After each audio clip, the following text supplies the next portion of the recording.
देखिए, आज से हम लोग चैप्टर नंबर 8 स्टार्ट करने जा रहे हैं। कुछ किताबों में ये चैप्टर नंबर 8 के नाम से है और कुछ किताबों में ये पार्ट 2 का चैप्टर नंबर 1 है। ठीक है ना, या तो चैप्टर नंबर 8 होगा आपकी बुक के अंदर या फिर पार्ट 2 का चैप्टर नंबर 1 होगा। चैप्टर का नाम है numerical solution of algebraic and transcendental equations. ठीक है ना, इन एल्जेब्रिक और ट्रांसकेंडल इक्वेशंस का सॉल्यूशंस कैसे निकाला जाता है, उनका न्यूमेरिकल सॉल्यूशन कैसे निकाला जाता है, इस चीज़ के बारे में आज हम लोग पढ़ने वाले हैं। तो देखिए स्टूडेंट, यहाँ पर इस टॉपिक को यूनिट 5 आपकी यहाँ से स्टार्ट होती है। यूनिट 5 के अंदर हमारे पास एक पार्ट तो है एल्जेब्रिक और ट्रांसकेंडल इक्वेशंस का सॉल्यूशन निकालना, और इसका एक दूसरा पार्ट है हमारे पास डिफरेंशियल इक्वेशंस का सॉल्यूशन निकालना। ठीक है ना, इसके कौन कौन से मेथड्स अपन को पढ़ने हैं वो सारा अपन डिस्कस करेंगे।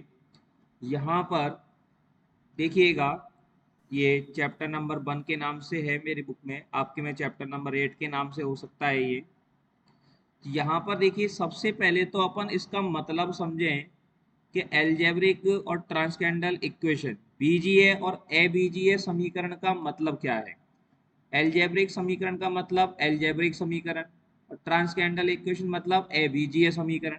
मतलब जो समीकरण बीजीए नहीं होती हैं उनको एबीजीए समीकरण कहा जाता है। देखिए इसकी परिभाषा क्या है। परिभाषा ये है इसकी कि समीकरण एफ एक्स बराबर 0 बीजीय समीकरण कहलाता है, मतलब एल्जेब्रिक समीकरण कहलाता है यदि एफ एक्स एक्स में एक विशुद्ध बहुपद हो। बहुपद का मतलब होता है पॉलिनोमियल, मतलब एफ एक्स जो है वो एक्स में एक पॉलिनोमियल है। तो एफ एक्स बराबर 0 जो है वो एल्जेब्रिक समीकरण कहलाती है। जैसे एक समीकरण ये है, एक समीकरण ये है, ये अपन की कहलाती है एल्जेब्रिक समीकरण। व्यापक बीजीय समीकरण को इस तरह से हम लोग लिख सकते हैं n डिग्री के अंदर। अब ये कह रहा है कि यदि समीकरण के LHS में या fx में अन्य कोई फलन आ जाए, जैसे लघुगणक आ जाए, चरघातांकी आ जाए, या ट्रिग्नोमेट्रिक फंक्शन कोई आ जाए, जैसे समीकरण लिखी हुई है x प्लस साइन एक्स बराबर 0, ई की power x plus sine x बराबर 0, x लॉग x माइनस 1 बराबर 0, तो इस तरह की समीकरणों को हम बोलते हैं ट्रांसकेंडल इक्वेशन, अबीजीय समीकरण। तो इनको कहा जाता है अबीजीय समीकरण, ट्रांसकेंडल इक्वेशन। और जो शुद्ध पॉलिनोमियल को अपन 0 के बराबर रख करके जो समीकरण बनाते हैं, एक पॉलिनोमियल को 0 के बराबर रख करके जो समीकरण बनाई जाती है उसे हम लोग बोलते हैं एल्जेब्रिक समीकरण। तो एल्जेब्रिक समीकरण और ट्रांसकेंडल समीकरण का मतलब समझ में आ गया सभी लोगों को, यस और नो। एल्जेब्रिक समीकरण का मतलब क्या है, ट्रांसकेंडल समीकरण का मतलब क्या है, ये समझ में आ गया सभी को, यस और नो। बोलिए स्टूडेंट, समझ में आया है कि नहीं? करूं बहुत जरूरी है। नहीं करूं मेरा पासपोर्ट चाहिए और चाहिए। हाँ जी बेटा, समझ में आया है कि नहीं आया, यस और नो।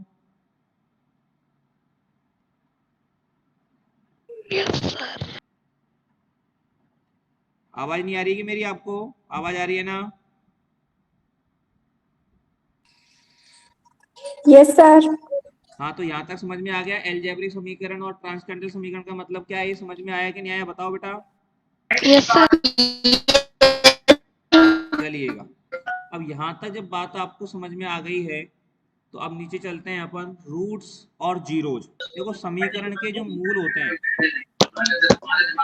समीकरण के मूल को क्या कहा जाता है, समीकरण के मूल को कहा जाता है, रूट भी बोलते हैं समीकरण के मूल को और जीरोज भी बोलते हैं। रूट्स ऑफ द इक्वेशन या जीरोज ऑफ द इक्वेशन मतलब समीकरण के हल। अब समीकरण के रूट क्या होते हैं, x के वे मान जिनसे एफ एक्स बराबर 0 संतुष्ट होता है, समीकरण के क्या कहलाते हैं, मूल कहलाते हैं। किसी भी समीकरण के को हल करने का अर्थ उसके मूल ज्ञात करना ही होता है, अपन जानते हैं ये बात। ठीक है ना। अब इसका मतलब क्या है कि यदि एफ एक्स को देखो, यदि समीकरण के एल एच एस का फलन एफ एक्स का ग्राफ एक्स अक्ष को एक्स बराबर ए पर काटता है, तो x बराबर ए एफ एक्स बराबर 0 का एक मूल कहलाता है। मतलब बात समझ में आई आपको? बात ये समझ में आनी चाहिए आपको कि जैसे ये आपके पास देखिए, इस लाइन का मतलब क्या है कि ये आपके पास एक्स एक्सिस और वाई एक्सिस है। इस चीज को समझना, देखो समीकरण अपन अब तक पढ़ते आ रहे हैं, लेकिन उन समीकरण की गहराई को यहाँ पर समझाने की कोशिश की गई है आपको। कोई एक्स अक्ष और वाई अक्ष है, अब कोई फलन y बराबर एफ एक्स का ग्राफ बनाया अपन ने, ये एक फलन है y बराबर एफ एक्स, और ये y बराबर एफ एक्स का जो ग्राफ है, ये एक्स अक्ष को जिस बिंदु पर काटता है वहां पर x का मान a है। अब x बराबर a पर फलन का ग्राफ x अक्ष को काट रहा है, इसका मतलब हम यूं कह सकते हैं कि x बराबर a पर फंक्शन का मान 0 है, या फिर इसको यूं भी कहा जा सकता है कि x बराबर a समीकरण एफ एक्स बराबर 0 का एक रूट है। ये इसका मतलब है, मतलब किसी भी समीकरण के LHS का जो फलन होता है एफ एक्स, उसका ग्राफ एक्स अक्ष को जिस बिंदु पर काटता है, उस बिंदु पर x का जो मान होता है वो एफ एक्स बराबर 0 का मूल कहलाता है, वो एफ एक्स बराबर 0 का रूट कहलाता है। ये बात आप लोगों को समझ में आई कि नहीं आई भाई? यस और नो? यहाँ तक की बात सभी को समझ में आ गई जो मैंने समझाया अभी? यहाँ तक की बातें सभी को समझ में आ गई हो तो रेज हैंड करके बताओ जल्दी से एक बार। जो मैंने अभी तक आपको समीकरणों के बारे में समझाया है, ये सारी बातें अगर आप लोग समझ गए हैं, सभी को अगर ये बातें समझ में आ गई हैं, तो एक बार रेज हैंड करके बता दिया जाए। रेज हैंड करके बता दें आप सभी लोग। वेरी गुड, यहाँ तक सभी लोग समझ चुके हैं। अब चलते हैं अपन आगे की तरफ। नेक्स्ट अपने से क्या कहना चाह रहा है, यहाँ पर कुछ प्रॉपर्टीज अपन को पढ़नी है। लोअर एंड कर लीजिए सभी लोग। यहाँ है हमारे पास बीजीय समीकरण के कुछ हल, कुछ गुणधर्म, बीजीय समीकरणों के कुछ प्रगुण, प्रॉपर्टीज ऑफ एल्जेब्रिक इक्वेशन। तो ये जो पेज है ना, इस पूरे पेज को एक बार रीडिंग कर दो जल्दी से आप। पहले आप इस पेज को, पूरे पेज को आप पढ़ दीजिएगा, रीडिंग कर दीजिएगा पूरे पेज को कि कहाँ पर क्या लिखा हुआ है। एक एक लाइन को पढ़ लो पहले, फिर मैं आपको समझाऊंगा। ये सारी पुरानी बातें हैं, आपने पहले बचपन में भी पढ़ी हैं इन सारी चीजों को। एक बार नए तरीके से इनको पढ़ो, लेकिन बात पुरानी है, तरीका नया है बस। तो एक बार ये पूरा पेज पढ़ लीजिएगा, और जो लोग पूरे पेज को पढ़ लें वो रेज हैंड करते जाएं, ताकि मुझे पता लग जाए कि आप लोगों ने ये पूरा पेज पढ़ लिया है। फिर मैं आपको आगे की बातें समझा दूंगा या इस पेज को एक्सप्लेन कर दूंगा।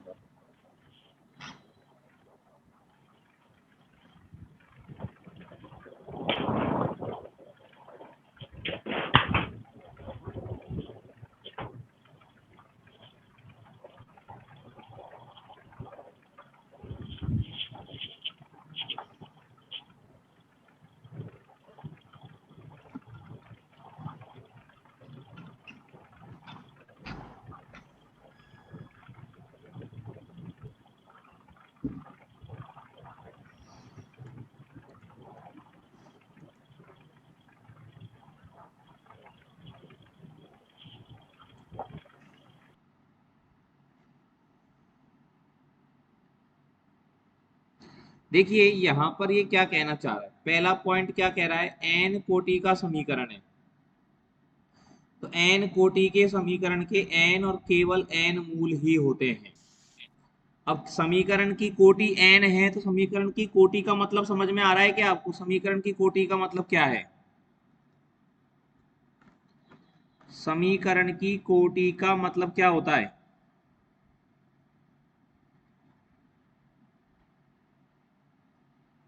क्या मतलब होता है समीकरण की कोटि का भाई? वेरिएबल की हाईएस्ट पावर जितनी होती है वो होता है। हाँ, वेरिएबल की हाईएस्ट पावर,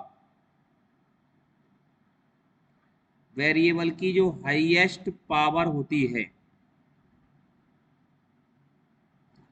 वो उस समीकरण की कोटि कहलाती है। ठीक है ना? और जितनी कोटि का समीकरण होगा उसके मूल उतने ही होंगे। जानते हैं अपन ये बात, ऑलरेडी बचपन से जानते हो ना ये बात तो आप। दूसरा पॉइंट क्या कह रहा है, यदि किसी समीकरण में सम्मिश्र मूल युग्म के रूप में ही पाए जाते हैं, कोई भी समीकरण है तो उसमें जो सम्मिश्र मूल हैं वो हमेशा युग्म के रूप में आएंगे, पेयर के रूप में आएंगे। मतलब किसी समीकरण का यदि एक मूल a प्लस आयोटा बी है तो a माइनस आयोटा भी आवश्यक रूप से उसका मूल होगा, और a माइनस आयोटा बी अगर उस समीकरण का मूल है तो a प्लस आयोटा भी उस समीकरण का मूल होगा। तीसरा पॉइंट यहाँ पर क्या कहना चाह रहा है, ये सारे पॉइंटों को नोट कर लेना कॉपी में अच्छे से, बहुत इंपॉर्टेंट पॉइंट है, ये याद भी होने चाहिए आपको। यदि एफ एक्स बराबर 0 का एक मूल x बराबर a है तो एफ एक्स का एक गुणनखंड x माइनस a होता है। सीधी सी बात है, हमने बचपन में यूं पढ़ते थे कि यदि किसी समीकरण में x बराबर a रखने पर मान 0 के बराबर आ जाता है, या x बराबर a किसी समीकरण को संतुष्ट करता है तो x माइनस a उसका क्या होता है, एक फैक्टर होता है। तो x बराबर a जब उसको संतुष्ट करता है, इसका मतलब x बराबर a समीकरण का क्या है, मूल है। और x बराबर a समीकरण का अगर मूल है तो उसका एक फैक्टर, उसका एक गुणनखंड x माइनस a हो जाएगा। अब ये यूं कह रहा है कि f(x) को x माइनस a से विभाजित करने पर n माइनस 1 घात का बहुपद प्राप्त होता है।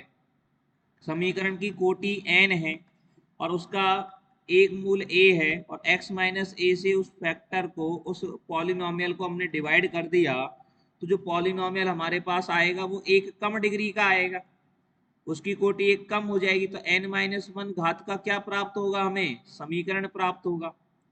ठीक है, तो ये तीनों पॉइंट समझ में आ गए सभी को, पॉइंट नंबर 1 2 3 सभी को समझ में आ गए, यस और नो? बोलिए, पॉइंट नंबर 1 2 3 सभी को समझ में आ गए ना? Yes sir. चलिए, वेरी गुड। अब यहां पर देखिएगा, यहां पर अब अपन लोग एक चीज को समझें। यहाँ पर ये जो नीचे कैलकुलेशन दे रखी है ना, इस पार्ट को अपन लोग समझने की कोशिश करें, ये क्या दे रखा है। ये यूं कह रहा है कि मान लो कोई पॉलिनोमियल है हमारे पास एफ एक्स बराबर ये हमारे पास एक पॉलिनोमियल है। हालांकि ये कोई काम की चीज नहीं है, लेकिन मैं एक बार इसकी थ्योरी को समझा रहा हूँ ताकि आप पढ़ना सीखें। और इसका एक मूल जो है वो x माइनस अल्फा है। तो एफ एक्स को x माइनस अल्फा का अगर भाग दे दिया जाए तो मान लो भागफल आएगा हमारे पास क्यू एक्स, और क्यू एक्स जो होगा वो n माइनस 1 घात का बहुपद होगा, उसको मैंने इस तरह से मान लिया। तो यहाँ तक की बात समझ में आई आप लोगों को? रेस्पॉन्स बराबर करते चलें एक तो, ताकि मुझे पता लगता रहे कि मेरी बातें आप लोगों तक पहुंच रही है। यहाँ तक बात समझ में आई सभी को, यस और नो? Yes sir. आई।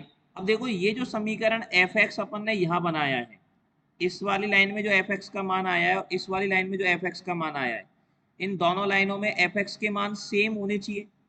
तो इन दोनों समीकरणों में अगर तुलना करें, x की घात n के गुणांकों को आपस में बराबर करें तो a0 बराबर आ जाएगा b0, ठीक है ना। और x के गुणांकों को तुलना करें तो a1 बराबर हो जाएगा b1 माइनस अल्फा b0। मतलब यहाँ से b1 का मान निकालें तो alpha a1 plus alpha b0 आ जाएगा, ये b2 आ जाएगा, ये bn माइनस 1 आ जाएगा, और ये 0 बराबर ये आ जाएगा। तो ये समीकरण समझ में आ रहे हैं क्या आपको?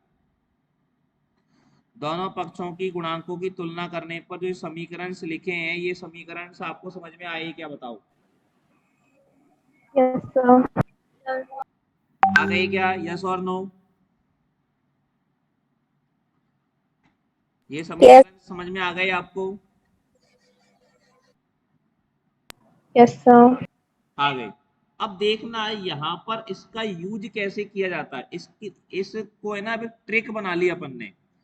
यहाँ पर इसको एज ए ट्रिक अपन कैसे काम में लेंगे, देखो ट्रिक ऐसे काम में लेंगे। यहाँ पर एक मेथड बना दिया गया है अब, जो डायरेक्ट प्रोसेस के रूप में आपको सिखाया जाता है कि एफ एक्स बराबर कोई भी है हमारे पास, a1 x की पावर n, a0 x की power n plus a1 x की power n minus 1 plus a2 x की power n minus 2 plus dot dot dot plus A N minus one into X plus A N बराबर 0 ये है, और x बराबर alpha इसका solution है।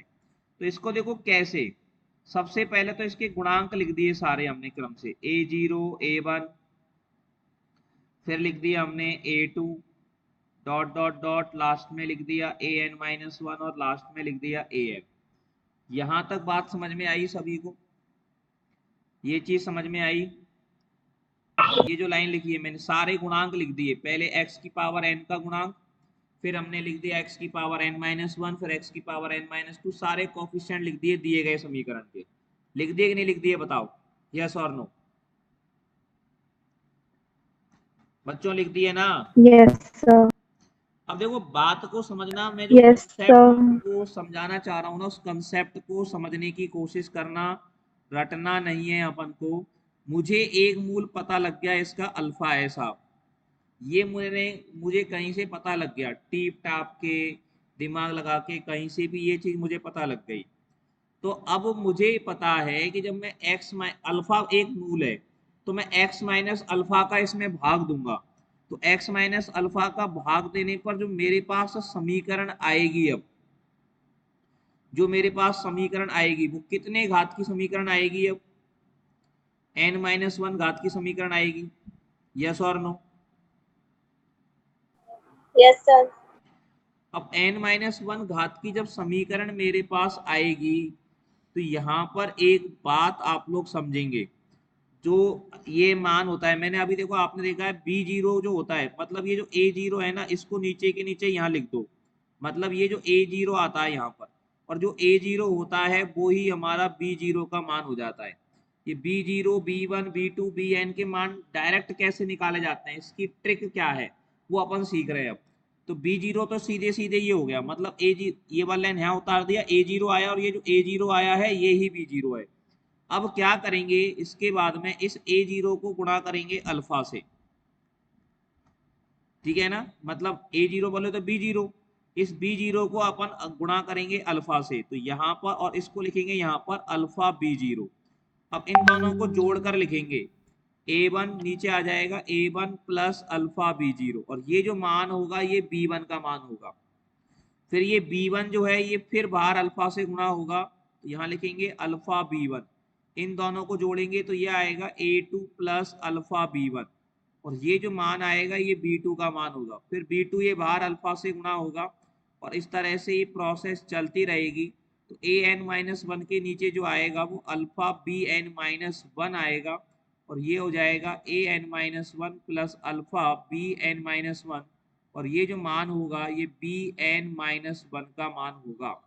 ये बात आपको समझ में आई कि नहीं आई बताओ? ये जो टेबल मैंने बनाई है, टेबल बनाने की प्रोसेस समझ में आई कि नहीं आई आपको?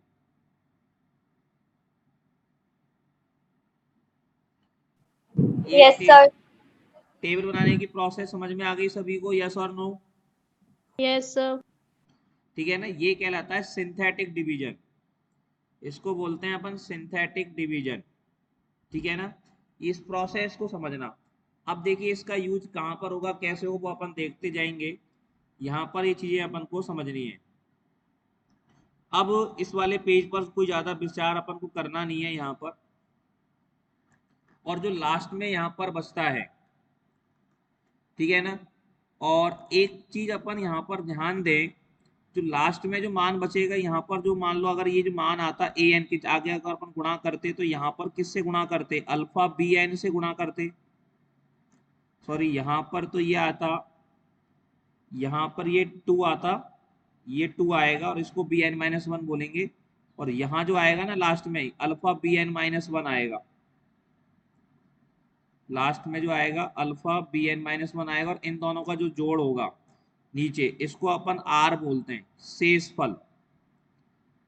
और अब अल्फा तो इसका मूल है, और अगर ये शेषफल का मान यहाँ पर 0 आ जाता है, ये मान अगर 0 आ जाता है, इसका मतलब अल्फा इसका रूट है, और ये 0 नहीं आता है, तो इसका मतलब यहाँ जो वैल्यू आ रही है वो x माइनस अल्फा का भाग देने पर शेषफल आ जाता है।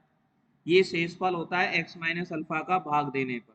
तो यहाँ पे लिखा है अपन ने r बराबर A N plus B N minus one alpha, ये शेषफल होता है, ठीक है ना। तो ये पूरा पार्ट ये तो ये हो गया।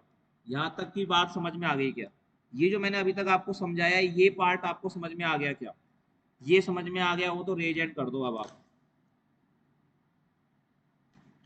ये चीज आपको समझ में आ गई हो तो रेज हैंड कर दीजिएगा।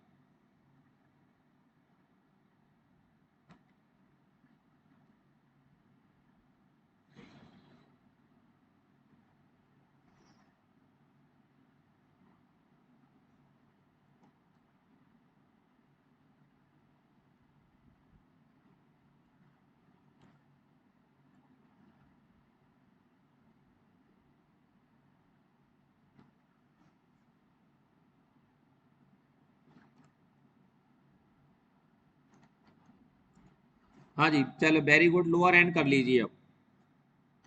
लोअर एंड कर लीजिए। अब यहाँ पर एक बात समझते हैं, एक थोड़ा सा एक एग्जाम्पल मैं आपको देता हूँ, उस एग्जाम्पल से अपन चीजों को समझते हैं। ठीक है ना? एक समीकरण मैंने ये ले लिया छोटा सा, द्विघात समीकरण ले लिया, x square minus 5x plus 6 बराबर 0। इसी से समझाता हूं मैं बात को आपको। देखो, x square minus 5x plus 6 बराबर 0, ये समीकरण आपका हो गया a0 x की घात n। इसको अपन ने इसी तरह से लिखा था, हाँ, a0 x की घात 2, n बराबर 2 है यहाँ पर, तो a0 x की पावर 2 प्लस a1 x और प्लस a2 बराबर 0 से अपन इसको तुलना करें तो यहाँ fx बराबर कितना है? fx बराबर x square minus 5x plus 6 है। तो सबसे पहले तो हम इसके गुणांक लिख देते हैं, 1 माइनस 5 और 6। और मुझे मान लो इसमें ये पता लगाना है कि x माइनस 3 से भाग देने पर, x माइनस 3 से भाग देने पर शेष फल क्या है? शेष फल बोले तो रिमाइंडर क्या है? ठीक है ना, ये मुझे देखना है। अब x माइनस 3 का भाग दे रहे हैं, मतलब x बराबर 3 हो गया, तो 3 मैंने यहाँ लिखा और यहाँ मैंने ये लाइन खींच ली। तो मैंने आपको बताया अभी अभी तरीका क्या बताया कि इस वन को तो यहाँ लिख दो नीचे नीचे। अब ये वन नीचे वाला मान 3 से मल्टीप्लाई होगा, यहाँ लिख दिया, दोनों को जोड़ा, ये -2 आएगा, -2 3 से गुणा होगा तो माइनस का 6 आ जाएगा और ये यहाँ पर 0 आ गया। अब ये लास्ट वाले को छोड़ देते हैं, तो लास्ट में जो मान आ रहा है ना, ये ही आपका शेषफल है, ये आपका शेषफल है, 0 शेषफल आ रहा है। अब शेषफल 0 आ रहा है, इसका मतलब क्या है? इसका मतलब है कि x minus 3 x square minus 5x plus 6 का एक फैक्टर है, का एक फैक्टर है।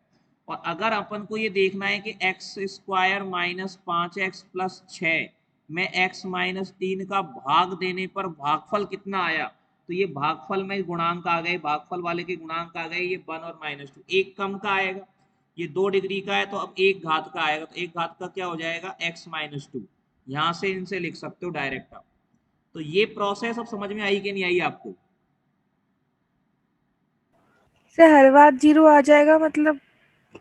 हर बार 0 नहीं आएगा। देख, अगर मान लो मैं यूं पूछता, इसी सवाल के अंदर मैं यूं पूछता, x माइनस 4 से भाग देने पर शेषफल ज्ञात करो, अब नहीं आएगा 0। x माइनस 3 तो इसका फैक्टर है ना, x माइनस 2 और x माइनस 3 तो इसके फैक्टर है, तो x बराबर 2 पर और x बराबर 3 पर तो 0 आएगा, 4 पर 0 नहीं आएगा। अब और 4 के लिए पहली लिखेंगे तो मतलब देख, पहली बार एक, में ही आ जाएगा 0? क्या बेटा? पहली बार में ही आ जाएगा 0 अगर उसका फल हुआ तो, मतलब हाँ, शेषफल अगर फैक्टर हो तो गुणनफल पहली हुआ। बार में 0 आ जाएगा। अभी 4 के लिए लिखा, तो 4 के लिए यहाँ पर 1 आ गया, 1 को 4 से गुणा करा 4 आ गया, यहाँ -1 आ गया, -1 को 4 से गुणा करा तो इनको जोड़ा तो 2, मतलब x माइनस 4 का भाग दोगे तो जो शेषफल आएगा ना वो 2 होगा, मतलब ये शेषफल है 2। x माइनस 4 का भाग दे के देख लो आप, भले x square minus 5x plus 6, x square minus 5x plus 6 में आप x माइनस 4 का भाग दे करके देख लो, भले ही से शेषफल 2 आएगा। Okay sir. देख लो भले, रफ में दे के देखो एक बार, 2 आ रहा है कि नहीं आ रहा शेषफल।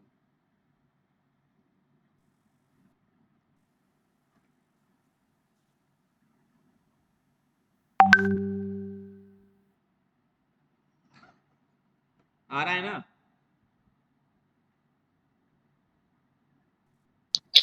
सर क्यूबिक फंक्शन के लिए डिवाइड करें तो? क्या बेटा? क्यूबिक फंक्शन के लिए डिवाइड करें तो? बिल्कुल बिल्कुल क्यूबिक फंक्शन में भी काम करेगा, वो भी बताता हूँ देख जा। क्यूबिक फंक्शन के लिए भी अपन बात कर सकते हैं।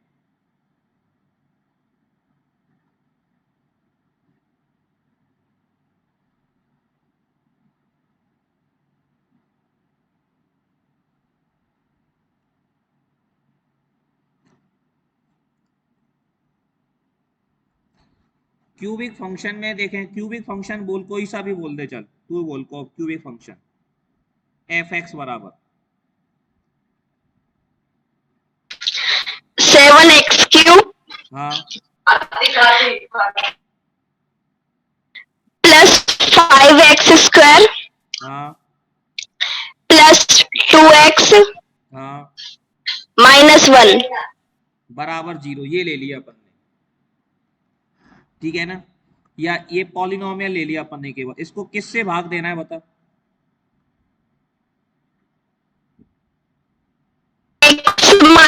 x-4 x-4 से भाग देने पर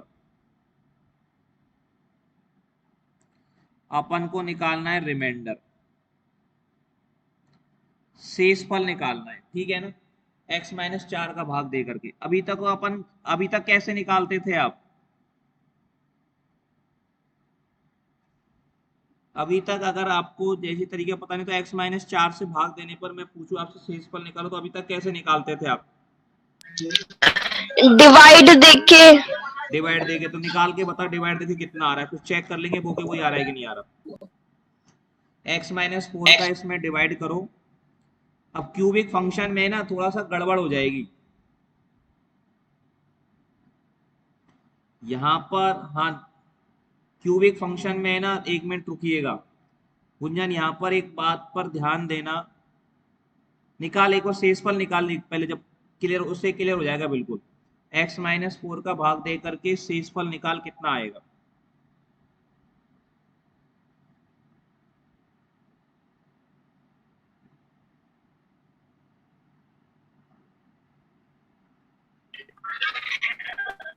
सर अभी मेरे बगल में कॉपी पेन नहीं है, अभी आप ही निकाल लो।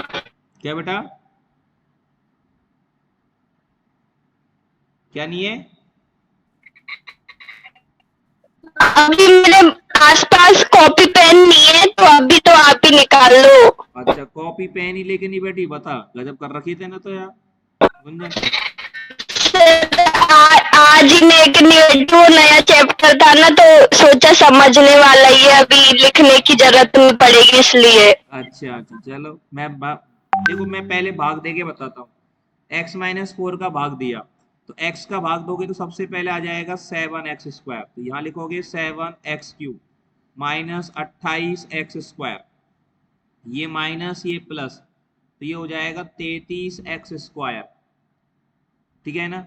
और 33x² में इसका भाग देंगे तो ये प्लस आ जाएगा 33x, गुणा करोगे तो ये ऊपर से प्लस 2x -1 आ गया, गुणा करोगे तो 33x², और ये कितना आ जाएगा माइनस 33 चौका 30 चौका 120, और ये 132 हो जाएंगे x, ये माइनस और ये प्लस ये कट जाएंगे, ये हो गया 134x -1 हो गया 134x -1। अब यहाँ पर ये भाग देंगे तो प्लस 134, तो ये हो गया 134x, और माइनस 134 गुणा 4 करेंगे तो कितना आएगा, 4 चौकू 16, 4 तिये 12 और 1 13, और 4 एकम 4 और 1 5, ये हो गया माइनस और ये हो गया प्लस, ये कट गए तो ये 535 आ गया। ये शेषफल आ रहा है अपने पास, यस और नो? अगर अपन x-4 का इसमें भाग दें तो शेषफल कितना आया, 535, सही है ना भाई? अरे यही आया ना। हाँ सर। अब इसको अपन अपने जो मैंने तरीका भी बताया उससे करके देखें, तो अपन ने गुणांक लिख दिए सारे 7 5 2 -1, ये लिख दिए, और भाग देना है x-4 से, तो x बराबर हो गया 4, एक लाइन यहाँ खींच दी, यहाँ तो 7 लिख दिया मैंने, 7 को गुणा करा 4 से, ये हो गया 28, 28 और 5 हो गए 33। अब 33 को 4 से गुणा करा, ये हो गया 132, 132 और 2 हो गए 134। अब 134 को 4 से गुणा करेंगे तो ये कितना हो गया 536, और 536 में से एक गया तो 535, ये लास्ट वाला छोड़ दिया, ये शेषफल हो गया।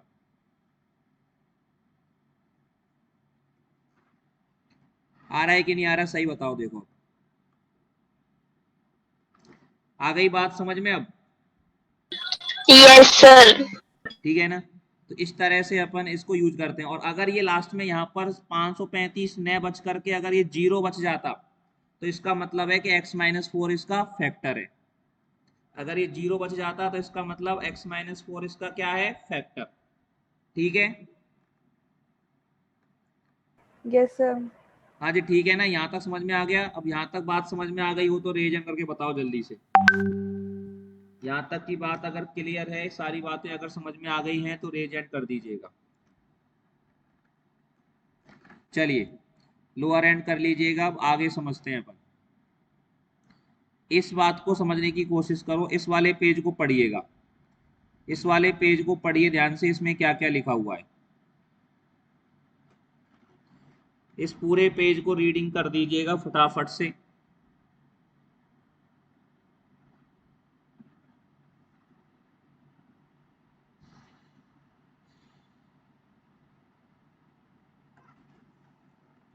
एक मिनट, इससे पहले कुछ चीजें और रह गई अपनी, शायद एक पेज रह गया, एक मिनट चेक करते हैं।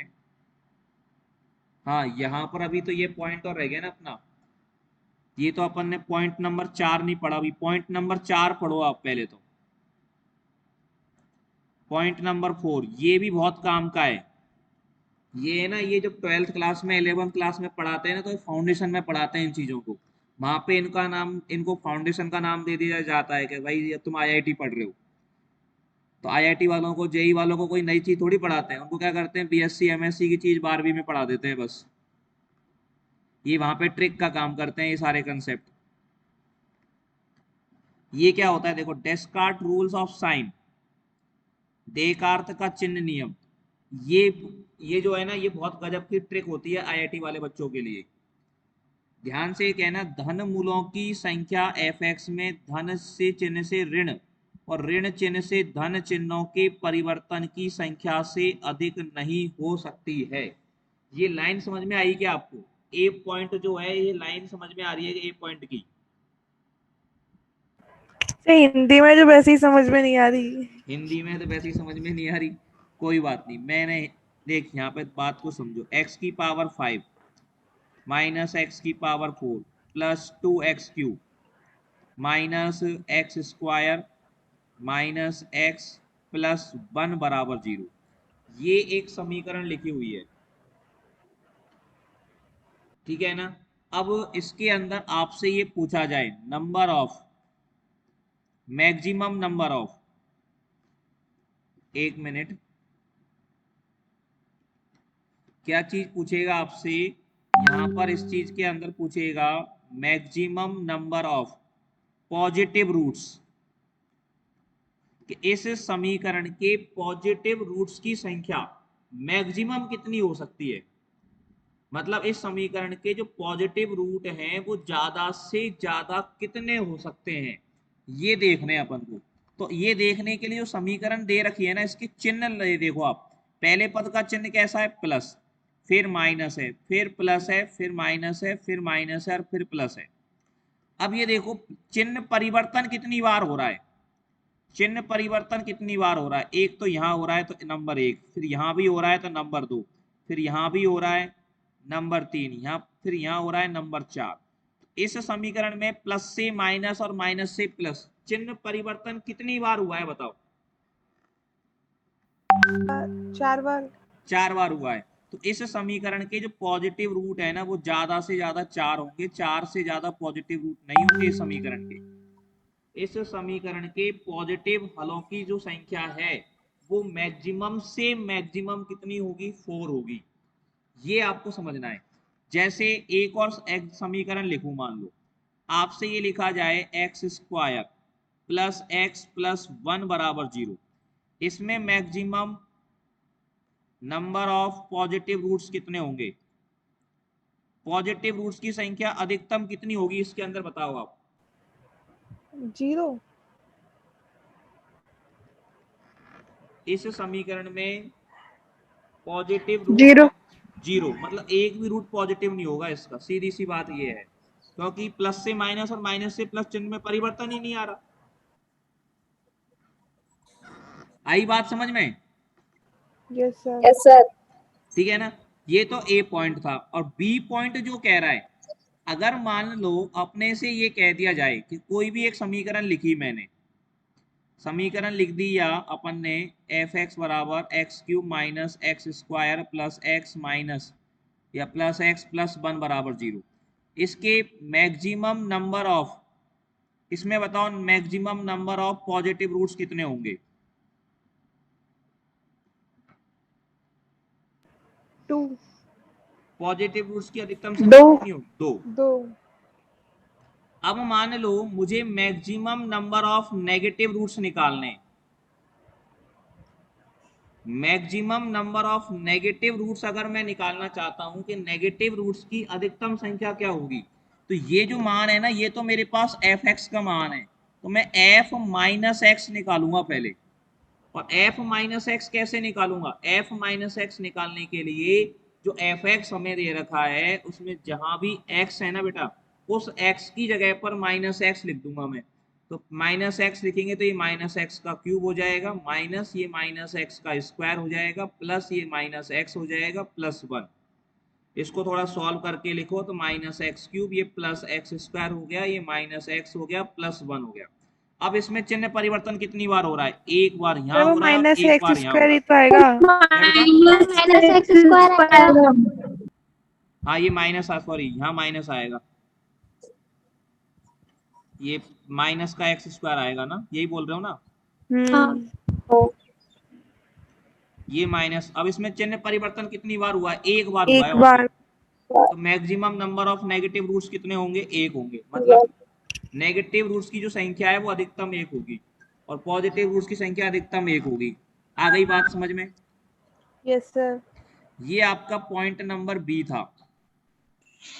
इन सबको अच्छे से लिख लेना, ये बहुत गजब गजब ट्रिक हैं, ये बहुत काम आती हैं, ये कंपटीशन एग्जाम्स में बहुत काम आती है। आगे आप नेट वगैरह की, जैम वगैरह की तैयारी करोगे तो वहां पर ये बहुत काम आता है। ठीक है ना। तो ये चीज आपको समझ में आई कि नहीं, बताओ। अब पढ़ लो आप ए पॉइंट को और बी पॉइंट को अच्छे से पढ़ लो। अब आप पॉइंट ए और पॉइंट बी अब आपको क्लियर हो गया होगा अच्छे से। हो गया क्या भाई? Yes sir. चलें आगे। Yes sir. Yes sir. चलिएगा अब आगे अपन चलें तो यहाँ पर आगे अपन को ये पॉइंट नंबर 5 और पॉइंट नंबर 6 पढ़ लेना। ये पॉइंट नंबर 5 और पॉइंट नंबर 6 जो है ना, ये मैंने आपको सेकंड ईयर में पढ़ाए। सेकंड ईयर में मैंने पॉइंट नंबर 5 पॉइंट नंबर 6 आपको पढ़ाए। इनकी प्रमेय करवाई है मैंने आपको, प्रूव करवाए इनके सेकंड ईयर में। देखो पढ़ करके याद आ रहे होंगे आपको रीएनालिसिस के अंदर।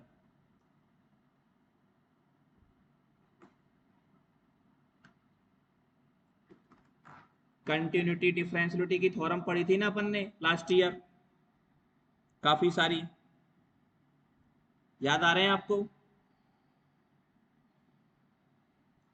कंटिन्यूटी और डिफरेंशियलिटी की मैंने थ्योरम्स कराई थी आपको, उस उनके अंदर ये थ्योरम थी।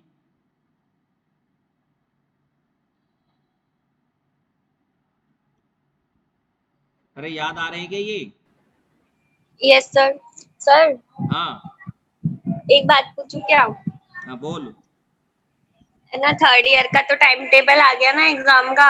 हाँ जब तो एग्जाम है ना देने सेकंड, देखो, क्या कह रही है? थर्ड ईयर का एग्जाम अभी दे लूं मैं? नहीं नहीं अभी नहीं देनी मुझे। तो ये बताओ ना कि सेकंड ईयर के एग्जाम भी लग सकती है क्या? देनी है कि तेरे को? अगर जिस टाइम मैं चाह रही हूँ उस टाइम लग गई तो दे दूंगी, और नहीं लगी तो इसलिए फिर नहीं होनी चाहिए। नहीं लगे टेंशन मत लो। अगर ऐसा कोई आदेश आया तो अपन सब धरने पे चलेंगे। ठीक है सर, आप ले चलो मुझे। और क्या, अब कौन देगा भूल भाल के, अपन तो सब एग्जाम में मुझे कोई ध्यान नहीं है सेकंड टर्म का पढ़ाया मैंने, तुमको कहाँ से याद हुए वो। सर आपको तो कितना टाइम हो गया पढ़ाते पढ़ाते, तब भी याद नहीं है क्या? और क्या, चलो कोई टेंशन मत ले, नहीं लगे एग्जाम। ठीक है सर। ठीक है ना, तो यहाँ तक जो है ना ये, यहाँ तक की चीजों को पढ़ लो आज। अब कल मैं आपको ये मेथड पढ़ाऊंगा, अपन को इसमें से ये मेथड पढ़ने हैं कल। अब graphical method, bisection method, method of regular falsi method. और ये चैप्टर जो है ना ये आपके एमएससी में भी है, ध्यान देना। अगर आप एमएससी करोगे तो एमएससी प्रीवियस के अंदर भी ये यूनिट है, same as it is, same example है, सेम थ्योरी है, बिल्कुल कॉपी पेस्ट है बिल्कुल एमएससी के अंदर। एमएससी वालों को मैं पढ़ाता ही नहीं हूँ, ये सीधे बोल देता हूँ फाइनल में पढ़ लिया तुमने ये किताब मंगा के। तो ये ध्यान देना, एमएससी में भी काम आएगा आपके ये वाली यूनिट, पूरी की पूरी यूनिट सेम है एज इट इज एमएससी के अंदर प्रीवियस में। अगर मैथ से एमएससी जो लोग कर रहे हैं वो लोग ध्यान दें।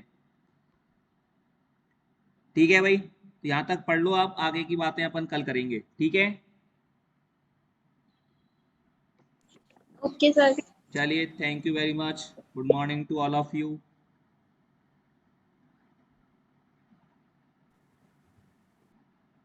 किसी